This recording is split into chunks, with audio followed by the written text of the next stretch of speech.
Shalom para pemirsa dimanapun Anda berada. Kembali kita bertemu dalam renungan rohani, yang pada sesi ini saya akan membawakan sebuah renungan yang berhubungan dengan pelopor, perintis gereja masyarakat ke-7 dan sejarahnya. Namun sebelum kita berdoa, saya akan bertanya, pernahkah Anda mendengar jika seorang pendeta atau pengkhotbah bisa menganut paham deisme, atau seorang pengkhotbah menjadi anggota Freemason atau Freemasonis yang sangat terkenal pada zaman itu, bahkan hingga pada saat ini? Ya, ini merupakan keheranan. Namun saya percaya, saya yakin, saya imani saudara, Tuhan punya rencana bagi dia. Kenapa? Ketika dia mengikuti itu, ada suatu titik balik di mana dia akhirnya bertobat dan meninggalkan tersebut. Siapakah dia? Dia adalah William Miller. Apa yang dia telah lakukan? Kita akan mulai membahas dengan berdoa dulu terlebih dahulu. Bapa di sorga, terima kasih Tuhan karena kami akan tiba pada pembahasan yang kami yakin sangat membuat kami terinspirasi. Memberkati hamba-Mu Tuhan yang akan bawakannya, demikian juga seluruh para pemirsa dimanapun mereka berada yang menyaksikan acara ini. Biarlah roh kegigihan dan iman William Miller akan memotivasi kami, akan menginspirasi kami untuk lebih dekat dengan Tuhan. Berkati kami semua Tuhan, berkati keluarga kami masing-masing, berkati pekerjaan kami, khususnya Tuhan yang berdoa untuk virus corona yang terus mewabah di seluruh dunia. Berkati semua yang saat ini sedang dalam pengobatan atau pemulihan. Jauhkan kami dari wabah ini Tuhan. Dengarkan doa kami, dalam sekian berdoa. Amin. William Miller adalah sebuah tokoh yang anggota gereja masyarakat ke-7 tidak akan pernah melupakannya. William Miller merupakan sebuah nama yang sangat familiar di telinga semua anggota gereja Advent, baik anggota gereja masyarakat ke-7 ataupun Adventist Christian lainnya. Saya ingin informasikan bahwa ada beberapa denominasi Advent di dunia ini. Namun saat ini, sebagai anggota gereja masyarakat ke-7, saya akan memandang atau membawakan kisah ini dari sudut pandang gereja masih Advent hari ke-7. William Miller terkenal dengan peristiwa The Great Disappointment atau kekecewaan besar yang terjadi pada tahun 1844, tanggal 22 Oktober, di mana banyak orang kecewa. Kenapa? Mereka kecewa karena mereka yakin apa Daniel yang dikatakan Daniel pasal 8 dan tanggal yang mereka telah tentukan itu merupakan kedatangan Yesus yang kedua kali. Episode sebelumnya kita sudah membahas bagaimana Ellen G. White, James White, bahkan Joseph Bates merupakan anggota dari gerakan Millerism ini. Namun sekarang kita sangat bersyukur kita akan masuk mempelajari, membahas siapa William Miller. William Miller adalah seorang pengkhotbah dari gereja baptis di Amerika Utara yang hidup di antara tahun 1782 sampai 1849. Ia memulai suatu gerakan dengan nama Adventist Movement oleh karena ia seorang pelajar Alkitab, seorang yang sangat expert di bidangnya. Bahkan meyakini kedatangan Yesus akan terjadi pada tahun 1840-an. Bahkan William Miller dikenal dengan pribadi yang bersahaja, dengan berani dia memproklamasikan bahwa Yesus akan datang pada tahun 1840-an. Sehingga banyak para pengikut yang dikenal dengan nama Millerisme. Saudara-saudaraku, namun apa yang terjadi? Tepatlah seperti Alkitab katakan, kedatangan Yesus kita tidak bisa ketahui, terka, prediksi dan duga. 22 Oktober 1844 Yesus tidak datang. Kenapa? Hanya Bapa yang tahu, anak pun tidak. Gereja ini muncul oleh karena William Miller. Setelah pergerakan yang membawa kecewaan besar tersebut, maka muncullah gerakan-gerakan pewaris baru atau gereja baru. Di antaranya Advent Christian tahun 1860 dan gereja masyarakat ke-7 pada tahun 1863. Nah, Sekarang kita akan coba lihat siapa dia sebenarnya. Awal mula kehidupannya bermula ketika dia lahir dari pasangan Miller dan Paulina. Dia lahir tanggal 15 Februari 1782 di Pittsfield, Massachusetts. Orang tuanya adalah veteran revolusi Amerika. Nah, ketika dia berusia 4 tahun, maka keluarganya, papa mamanya, dan dia pun pindah ke pedesaan dengan nama Low Hampton, New York.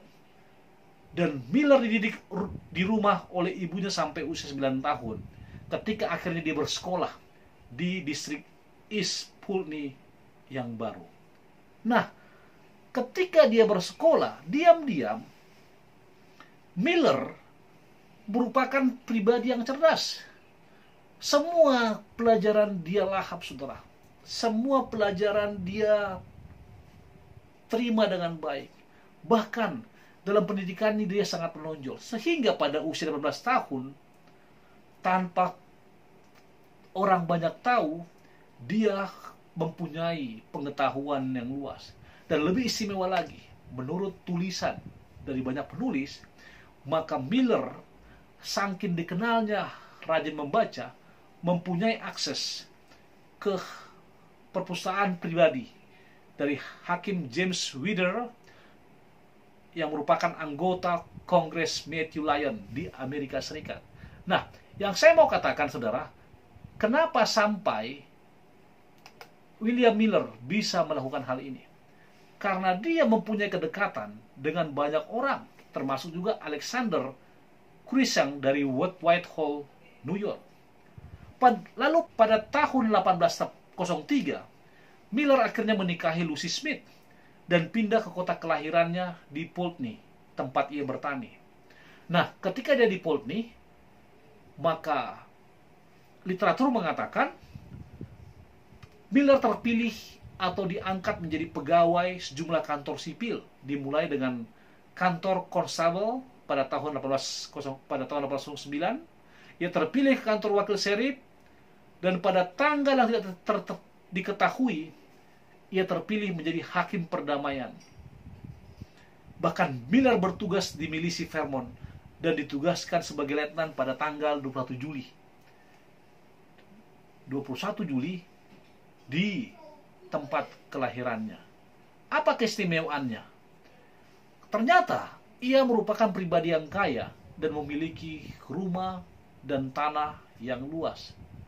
Bahkan dia juga memiliki 2 kuda. Setelah pindah ke Pulteney, Miller menolak warisan baptisnya dan menjadi seorang penganut paham deism. Apa deism, saudara?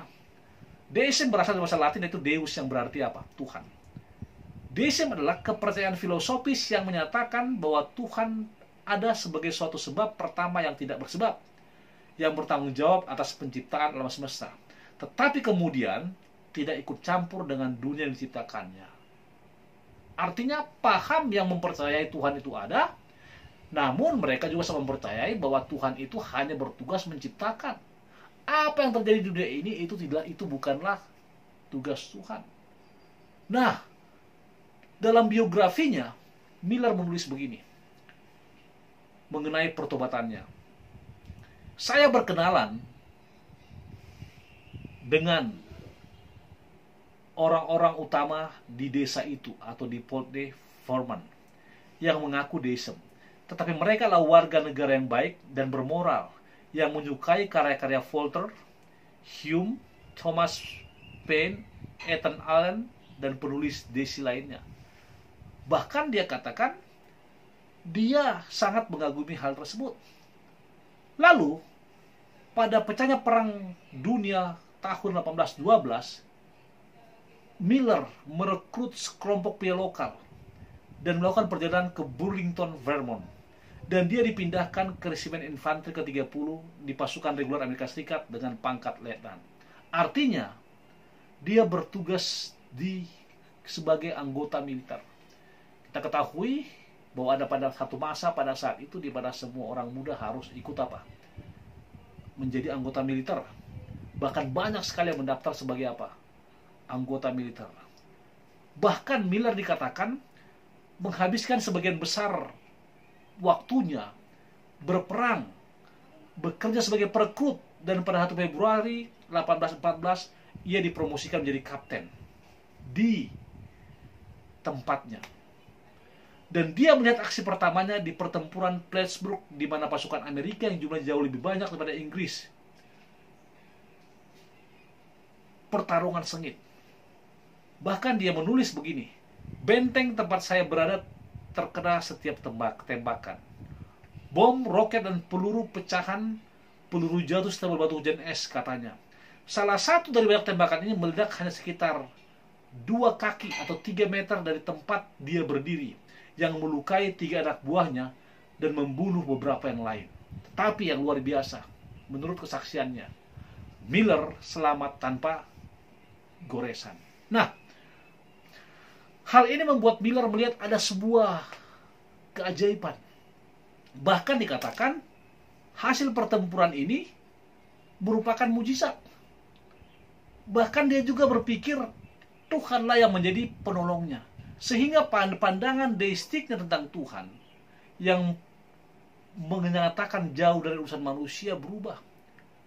Bahkan dia kemudian menulis begini. Saya akan bacakan. "Tampak bagi saya bahwa Yang Maha Tinggi pasti telah mengawasi kepentingan negara ini dengan cara utama dan membebaskan kita dari tangan musuh kita. Hasilnya yang mengejutkan melawan kemungkinan seperti itu. Bagiku, tampaknya seperti pekerjaan kekuatan yang lebih besar daripada kekuatan manusia." Dia kata apa? Ini merupakan suatu keajaiban yang bagiku merupakan pekerjaan yang lebih besar dari pekerjaan tangan manusia. Setelah perang dan setelah keluar dari tentara pada tanggal 18 Juni 1815, Miller kembali ke Pulteney bersama istrinya. Namun, ia akhirnya pindah kembali ke Lowhampton, tempat ia membeli sebuah pertanian yang sekarang merupakan situs bersejarah yang dikelola oleh negara yang merupakan heritage atau warisan dari pergerakan Advent. Bahkan dikatakan Miller sangat peduli tentang kematian dan kehidupan setelah kematian. Normal, saudara. Kenapa sampai dia peduli begitu? Karena banyak pertanyaan yang muncul di benaknya sejak dia mendapatkan mujizat tersebut. Sejak dia selamat dari kematian. Dia mulai berpikir kenapa atau ada apa di balik kematian ini. Nah, refleksi kematiannya ini mengikuti pengalamannya sebagai seorang prajurit dalam perang. Tapi juga kematian ayah setelah perempuannya baru-baru ini. Miller tampaknya merasa bahwa hanya ada 2 pilihan yang mungkin terjadi setelah kematian. Yang pertama apa? Penghancuran. Dan yang kedua, pertanggungjawaban. Namun dari 2 jawaban tersebut, dia tidak nyaman. Dia tidak tahu mana yang benar. Hingga akhirnya dia terus berpikir, mana yang benar? Segera setelah kembali ke Lowhampton, Miller mengambil langkah tentatif untuk mendapatkan kembali iman baptisnya. Artinya dia kembali ke gereja, kembali ke pendetanya, kembali ke anggota jemaatnya. Untuk apa? Karena dia mulai merasakan bahwa paham deisme yang dia anut salah. Ketika pertama kali dia bergabung ke gereja, dia masih berpikir bagaimana menggabungkan kedua paham ini. Paham deisme dan paham yang menggunakan iman. Sehingga kehidupan kerohaniannya mulai berubah. Dikatakan demikian. Pada awalnya ia berusaha menggabungkan keduanya secara terbuka, bahkan mendukung deisme sementara secara bersamaan menghadiri gereja baptis setempat. Kehadirannya membuat dia menjadi aktif di jemaat. Hingga suatu saat, saudara, ketika pendeta yang harusnya bertugas berkhotbah berhalangan, maka anggota di sana meminta dia untuk apa? Untuk berkhotbah. Dan dia merasakan ini tanggung jawab yang berat. Namun William Miller, seorang yang suka membaca, seorang yang mengetahui firman Tuhan, seorang yang pengetahuannya luas, berani bahkan menggantikan pendeta tersebut untuk berkhutbah. Hal itu membuat dia semakin yakin dan semakin aktif. Dia berpikir, wow, ini mungkin jalan Tuhan baginya. Sehingga ia terus aktif di gereja tersebut. Hingga pada suatu hari Minggu, dia seperti terpanggil, saudara. Ketika dia berkhutbah tentang tugas utama seorang tua kepada anaknya. Ketika dia membaca tersebut, ia tersedak, kaget pada saat membaca. Lalu, dia pun berkomitmen untuk semakin aktif dalam pergerakan ini. Miller menulis pengalaman tersebut dalam buku tulisan Farrell yang berjudul The Great Advent Awakening. Dia katakan begini, tiba-tiba karakter juru selamat terkesan jelas di benak saya, seperti ada seorang yang begitu baik dan berbelas kasih kepada dirinya yang menebus pelanggaran dan dosa kita, dan dengan demikian menyelamatkan kita dari penderitaan hukuman dosa. Aku segera merasakan betapa indahnya pribadi seperti itu, dan membayangkan bahwa saya bisa menyandarkan diri saya ke dalam pelukannya dan percaya pada belas kasih yang seperti itu. Saudara bisa bayangkan, dia menyampaikan hal tersebut. Dia menyampaikan bahwa ada satu pribadi yang sangat berbelas kasih, penuh kasih mesra. Bahkan dia katakan ia menebus pelanggaran dan dosa kita. Tak lain dan tak bukan siapa, saudaraku, Yesus Kristus. Dia juga mengatakan bahwa ia ingin menyandarkan dirinya ke dalam pelukannya dan percaya pada belas kasihnya yang seperti itu. Akhirnya dia bertobat, saudaraku. Dia katakan, saya akan terus menjadi pengikut Yesus. Saya akan rajin baca Alkitab. Saya akan terus mengikuti kebaktian di gereja baptisnya pada saat itu. Setelah pertobatannya, teman-teman dari paham deism menantangnya dan bertanya, bahkan mempertanyakan iman yang baru ditemukannya. Lalu dia katakan, saya akan melakukan pemeriksaan di Alkitab, saya akan baca Alkitab. Dan Miller pun memeriksa Alkitab dengan cermat. Bahkan nyatakan kepada seorang teman, jika dia mau beri saya waktu, saya akan menjelaskan semuanya. Kontradiksi yang tampak ini dengan kepuasan saya sendiri, atau saya akan tetap menjadi deisme. Miller mulai dari Kejadian pasal 1. Dan ia mempelajari setiap ayat yang tidak bergerak sampai dia merasakan artinya jelas. Dengan cara ini dia semakin yakin, saudaraku, bahwa post-millennialism itu tidak alkitabiah. Yang kedua, bahwa saat kedatangan Kristus yang kedua diungkapkan dalam nubuatan Alkitab. Yang pertama, dia menjadi yakin bahwa post-millennialism tidak alkitabiah. Dan yang kedua, kedatangan Yesus yang kedua kali diungkapkan dalam nubuatan Alkitab. Lalu dia merujuk kepada Daniel 8 ayat 14. Saya ingin katakan, ini merupakan pelajaran sahabat kita pada kuartal lalu.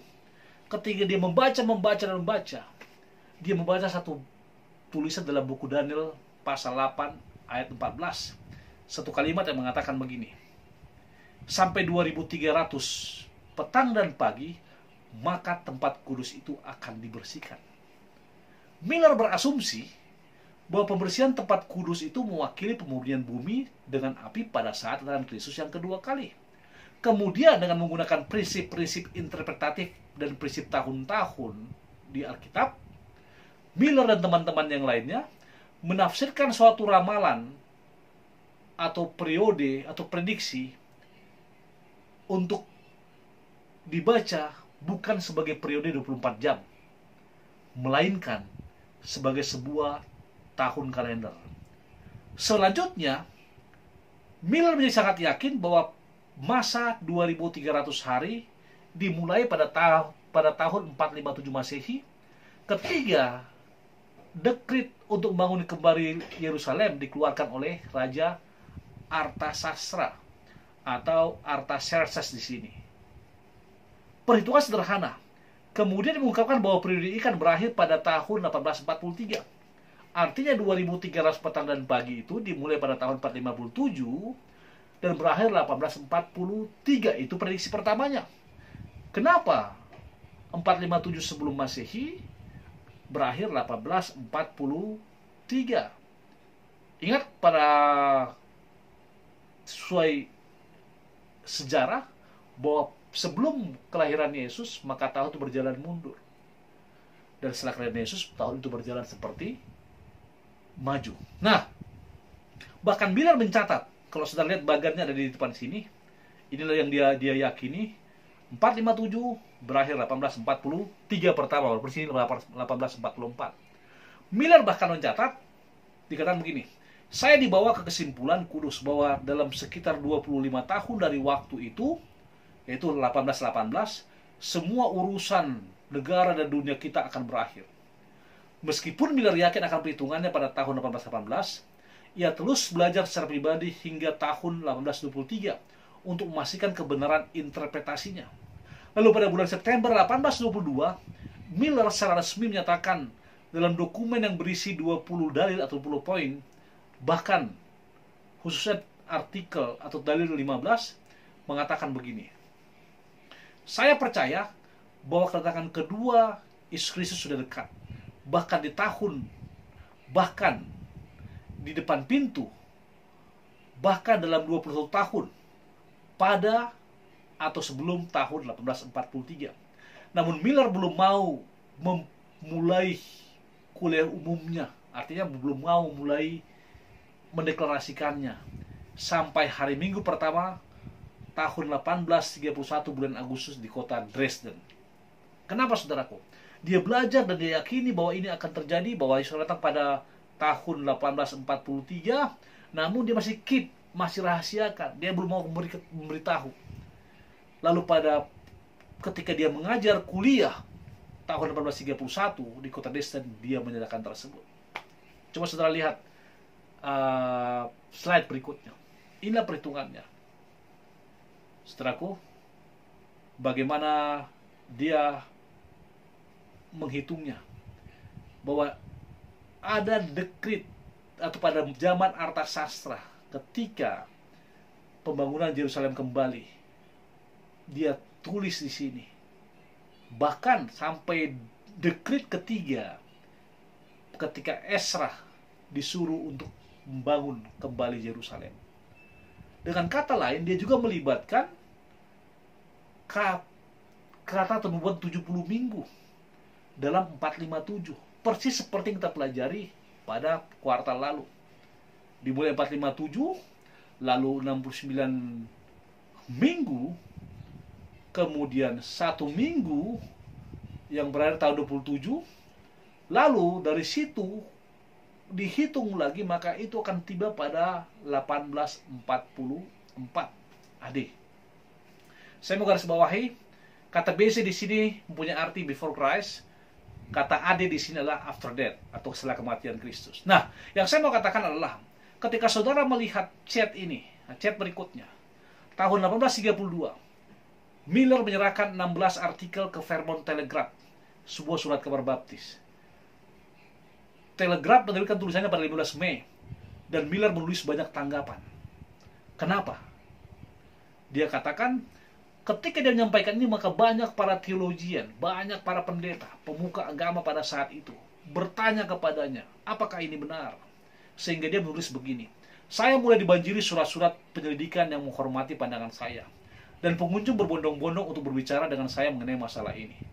Pada 1834, oleh karena sulit untuk memenuhi banyak permintaan dan undangan untuk berpergi serta berkhotbah, maka William Miller menerbitkan sinopsis ajarannya dalam risalah 64 halaman dengan judul Evidence from Scripture and History of the Second Coming of Christ, atau bukti-bukti dari Alkitab dan sejarah atau nubuatan tentang kedatangan Yesus yang kedua kali.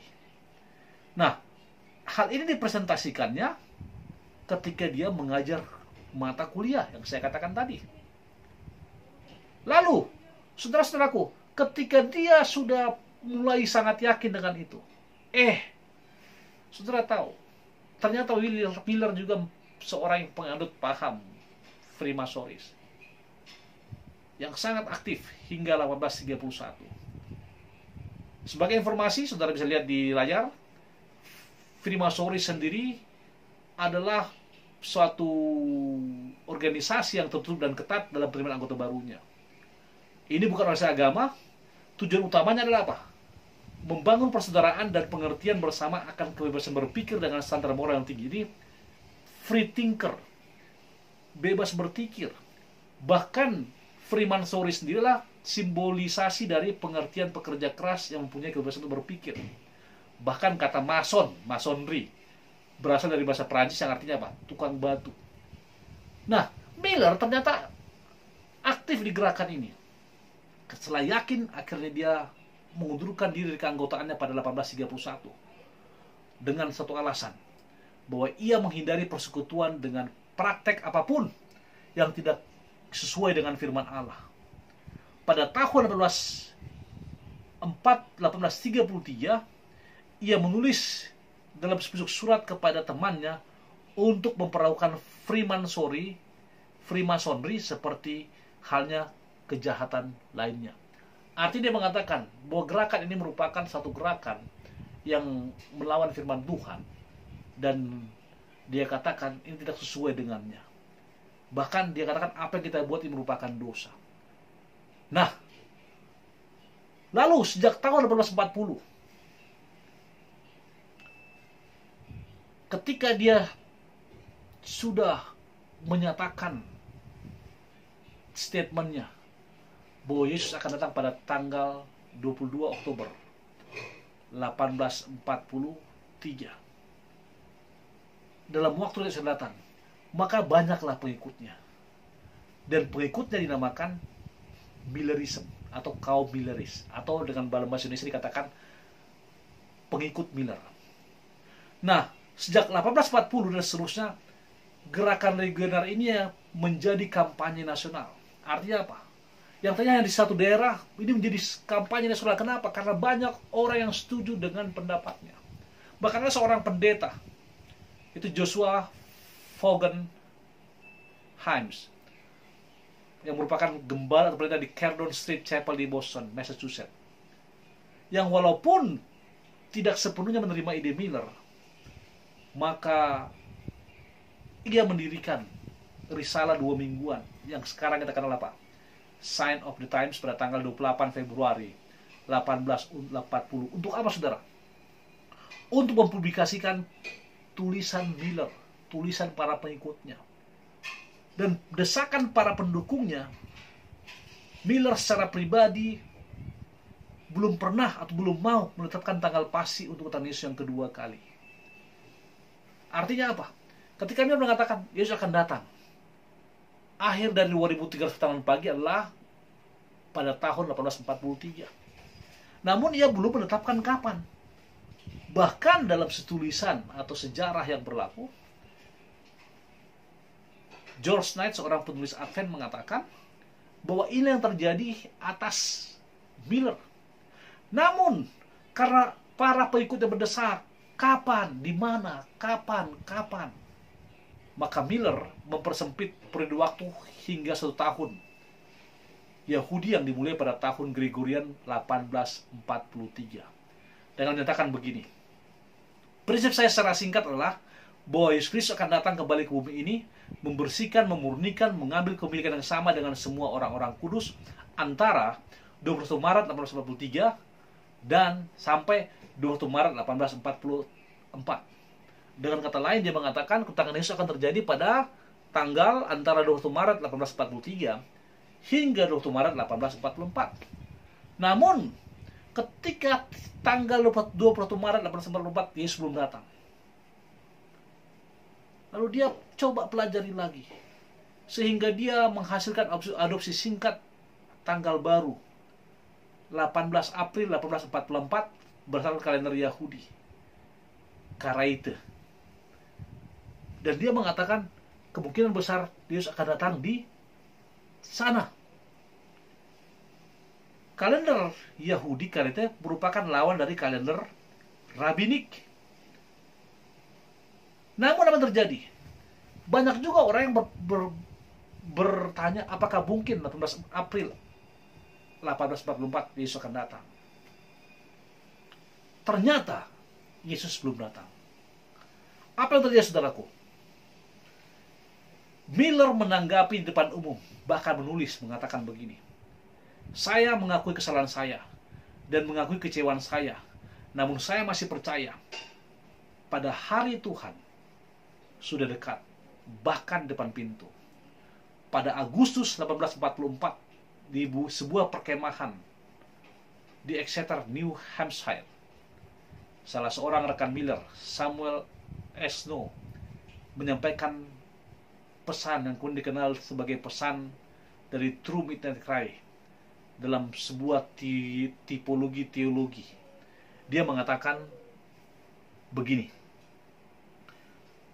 berdasarkan nubuatan 2300 hari dalam Daniel 8 ayat 14, bahwa Kristus akan kembali pada hari ke-10 dari bulan ke-7 tahun ini, atau tahun 1844. Lagi-lagi sebagian besar didasarkan pada kalender Yahudi Karaite. Tanggal ini akhirnya merujuk kepada 22 Oktober 1844. Dan itu merupakan pendapat terakhir bersama dengan William Miller. Nah, sebelum kita lanjut, kenapa ada kata tipologi di sini? Saya memberitahukan apa yang Samuel Snow katakan mengenai berdasarkan tipologi. Tipologi dalam teologi Kristen adalah penafsiran Alkitab tentang teori yang berhubungan di Perjanjian Lama dan Perjanjian Baru yang sudah ada sebelumnya. Bahkan dikatakan digantikan oleh antitypes peristiwa atau aspek Kristus atau wahyunya yang dijelaskan dalam Perjanjian Baru. Sebagai contoh, Yunus dapat dilihat sebagai tipe Kristus dalam hal ini yang muncul dari perut ikan, dan dengan demikian nampak bangkit dari kematian. Inilah tipologi. Sekarang, ketika Snow mengatakan bahwa tanggal 22 Oktober 1844 Yesus akan datang, dan dia juga seorang Milleris, maka dia sangat yakin bahwa, kita katakan gurunya, William Miller guru karena banyak pengikutnya, mereka mengadakan KKR global. Bahkan mereka mengadakan suatu kampanye global yang mengatakan Yesus akan datang pada 1844. Sehingga, saudara-saudaraku, ketika hal ini dinyatakan dari beberapa tahun sebelumnya, bahkan hingga beberapa bulan terakhir, saudara tahu, banyak orang yang menjual hartanya. Banyak orang yang hanya fokus untuk gerakan ini.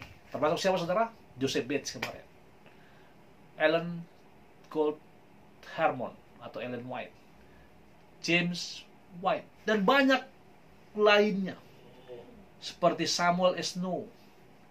Bahkan banyak pionir-pionir lain yang kita akan bahas nanti. Dan mereka mengatakan Yesus akan datang 22 Oktober 1844. Namun ketika tiba harinya,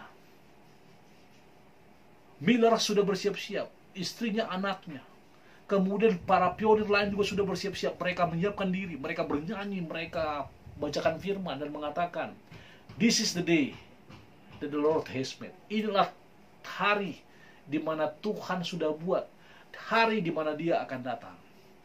Dalam artikel Adventism and the Great Disappointment menulis begini: ketika mereka sedang menunggu dari pagi hingga malam, bahkan hingga tengah malam, semangat mereka masih berapi-api. Di berbagai tempat banyak orang berkumpul, dan ada satu spot atau tempat di mana mereka, William Miller dan para pionir lainnya berkumpul. Mereka menengadah ke langit, mereka berdoa, mereka bernyanyi, bahkan siap-siap menyambut Yesus. Namun, saudara-saudaraku, apa yang terjadi? Hingga tengah malam, Yesus belum datang. Bahkan banyak orang yang menangis, saudaraku. Seperti Joseph Bates katakan kemarin, kami diolok-olok, kami diejek, bahkan kami harus kembali dari awal. Karena semua harta kami, barang kami, sawah kami, ladang kami, rumah kami, semuanya telah kami jual. Karena kami percaya Yesus akan datang pada tanggal 22 Oktober 1844. Bahkan ada sebuah kisah ketika ada sebuah keluarga yang salah seorang anggota keluarga meninggal 2 bulan sebelumnya. Berharap ketika sudah datang maka semua orang akan dibangkitkan. Sangat kecewa. Dan pada saat itu banyak sekali orang kecewa. Itu sebabnya hari itu dikatakan the great disappointment. Hari kekecewaan besar. Lagi-lagi saya ingin katakan, saudaraku, rencana Tuhan tidak bisa kita prediksi. Artikel utama Adventism dan The Great Disappointment menulis begini. Setelah kegagalan harapan Miller untuk 22 Oktober 1944 yang dikenal sebagai kejadian besar, maka Hiram Edson, seorang miliaris juga, menulis begini. Harapan dan harapan terindah yang kami sudah bangun hancur. Dan semangat tangisan seperti itu menghampiri kami, seperti yang belum pernah saya alami sebelumnya. Kami menangis dan menangis dan menangis sampai subuh. Kenapa, saudaraku? Kalau saudara lihat slide berikutnya, maka dikatakan, this is the end of the world. Illustration of Miller's view. Saudara bisa lihat di atas, inilah risalah yang diterbitkan. Saya yakin Joseph Bates juga membagikan risalah ini, membagikan kepada semua orang. Ingat, pada zaman dahulu belum ada internet, saudaraku, belum ada apa-apa. Dia katakan Jesus is coming soon. Oh, dari 1844, 1843 telah dibuat. Inilah salah satu contoh risalah mereka beberapa tahun sebelumnya.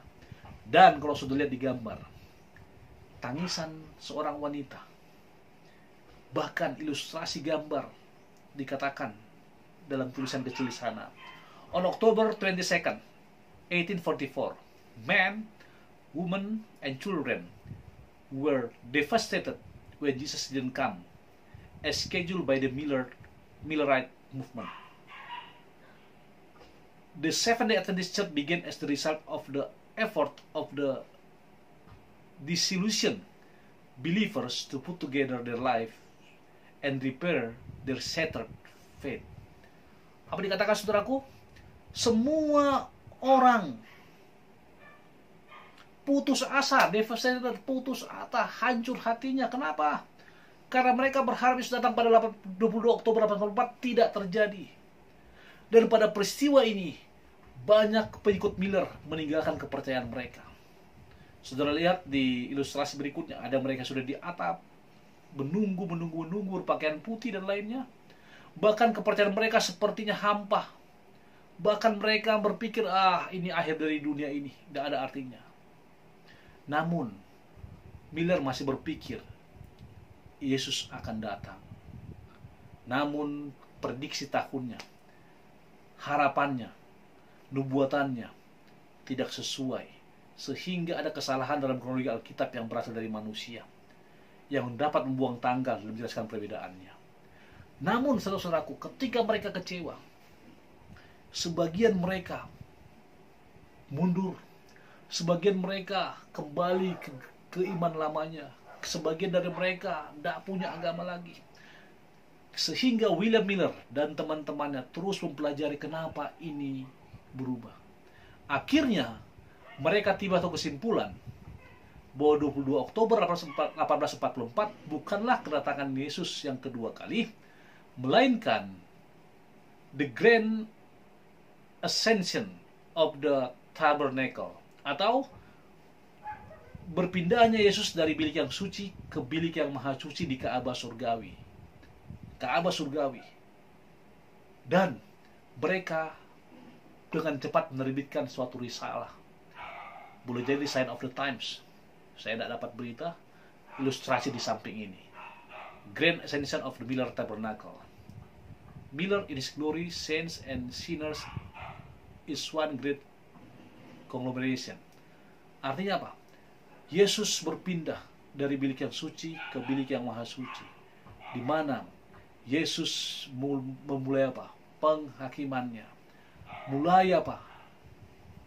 Melihat, menjadi apa? Perantara bagi kita manusia. Dan akibat gerakan ini, maka Hiram Edson, Uriah Smith, Leonard Hastings, Josiah Litch, Joshua Himes, James and Ellen White, L. J. Wagoner, G. N. Andrews, William Foy, Rachel Oakes, Samuel Snow, Stephen N. Haskell, G. N. Loughborough, William Miller, John Byington, Joseph Bates, Lottie Blake, Charles Fitt, Uriah Smith, dan banyak yang lainnya menyatakan Yesus akan datang segera. Inilah mereka mengatakan bahwa itulah peristiwanya, bukan tentang Yesus tapi apa? Berpindahnya Yesus dari bilik yang suci ke bilik yang maha suci. Saudara-saudaraku, saudara bisa lihat di bagian berikut ini. Bagaimana reaksi pengikut Miller setelah kecelakaan besar 1844. Yang pertama, berpendapat bahwa tidak ada kedatangan kedua. Apa yang mereka buat? 1844 merupakan data yang invalid, tidak benar.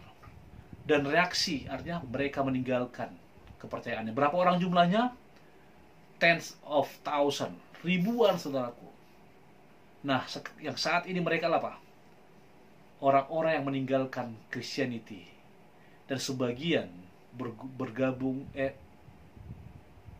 yang tadi bergabung kembali bergabung di gereja. Yang kedua adalah apa? Orang-orang yang tidak percaya pasal 4 jumlahnya ratusan, dan akhirnya mereka membentuk sebuah gereja bernama Advent Christian Church dan Jehovah Witness. Lalu yang ketiga, mereka percaya bahwa Second Advent atau kedatangan Yesus kedua hanya sebagai makna rohani. Dan mereka percaya bahwa tanggal 1844 itu valid dan nubuatannya valid, dan mereka berjumlah sekitar 100. Mereka bergabung dengan apa? Shakers. Bahkan saudara-saudaraku, banyak dari mereka bergabung jadi apa? Tukang apa? Menjadi orang-orang yang sangat kritis.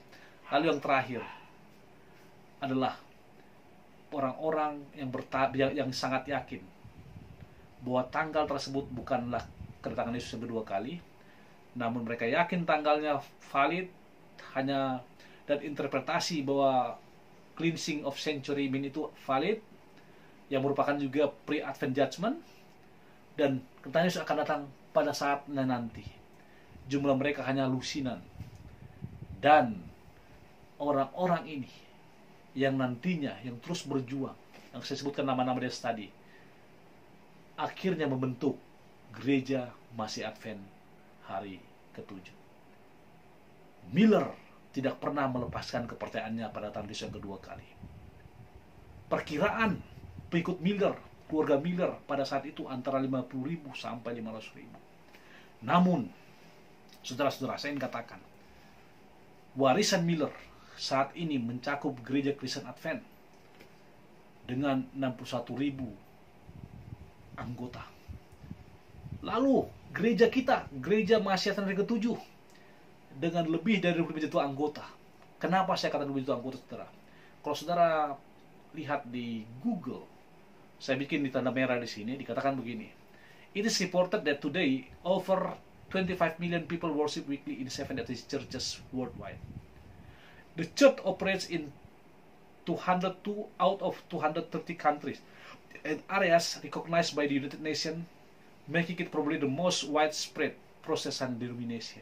Dikata Pak, bahwa hingga saat ini di lebih dari 25 juta anggota bergereja setiap Sabtu, setiap Minggu, setiap Sabat maksudnya, di gereja Mahasiswa Advent ke-7 sedunia.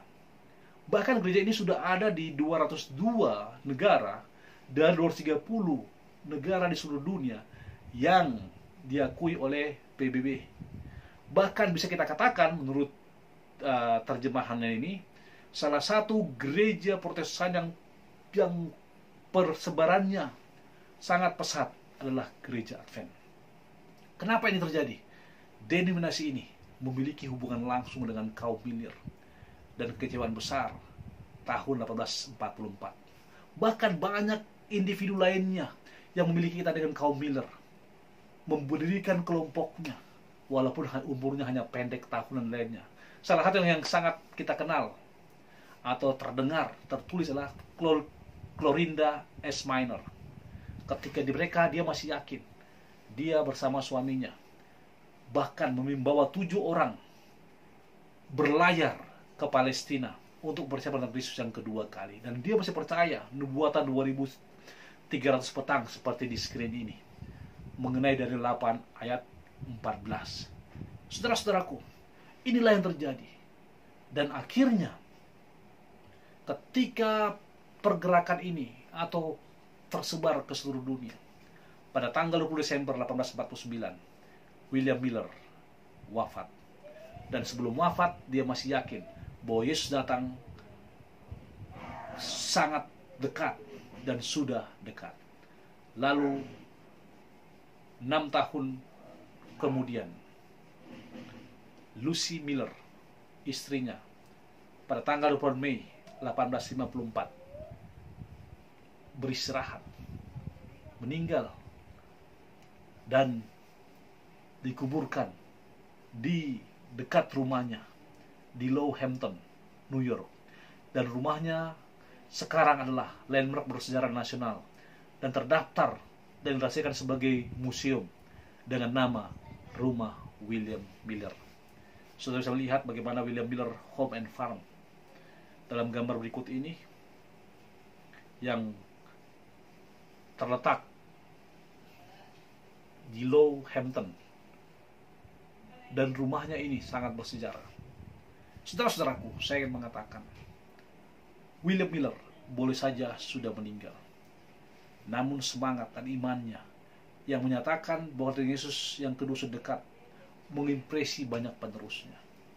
Saya sudah katakan tadi nama-nama Uriah Smith, Charles Fitt, Hiram Edson, James White, Joseph Bates, John Byington, Ellen White, William Foy, dan banyak lain, saudara, terinspirasi oleh karena gerakannya. Namanya tetap dikenang, bahkan oleh karena pergerakannya, maka muncul nama gereja Macan Hari ke-7 yang saat ini memiliki 22-20 juta keanggotaannya di seluruh dunia, dengan ribuan gereja, rumah sakit, universitas, percetakan, dan lembaga lainnya. Saudara-saudaraku, saya mengatakan, ketika saudara mendengarkan pionir atau pergerakan ini, apa yang saudara pikirkan? Ingat, waktunya sudah dekat. Yesus akan datang segera. Oleh karena itu, bersiaplah. Bahkan kita boleh katakan, Yesus datanglah segera. Dan kami semua akan bertemu dengan mereka di surga yang bakal. William Miller, James White, Ellen White, Byington, Uriah Smith, Hiram Edson, dan yang lainnya. Kami akan bergandengan tangan dan mengatakan, ajaiblah engkau Yesus, benarlah engkau Yesus, engkau telah mati menggantikan kami. Percayakah saudara, waktunya sudah dekat. Oleh karena itu, mari kita yakini, imani bahwa Yesus akan datang segera. Dan mari kita implementasikan, aplikasikan kehidupan kita seperti yang Yesus telah teladankan. Tuhan berkati kita berdoa. Bapa di sorga, terima kasih Tuhan karena berkat-Mu kami boleh mempelajari secara singkat sejarah atau kehidupan William Miller. Bapa, hamba percaya, boleh jadi hamba menyampaikan ini kurang sempurna, namun kami yakin Engkau akan menyempurnakannya dalam hati dan pikiran kami masing-masing. Berkati hamba-Mu, keluarga hamba-Mu, demikian juga berkati para pemirsa, keluarga mereka, berkati negara ini Tuhan, dan seluruh dunia yang saat ini sedang menghadapi virus COVID-19. Biarlah Engkau akan membantu kami melewatinya. Bapa di sorga bersama dengan kami sepanjang hari ini. Terpuji nama Tuhan, dan kami berdoa. Amin.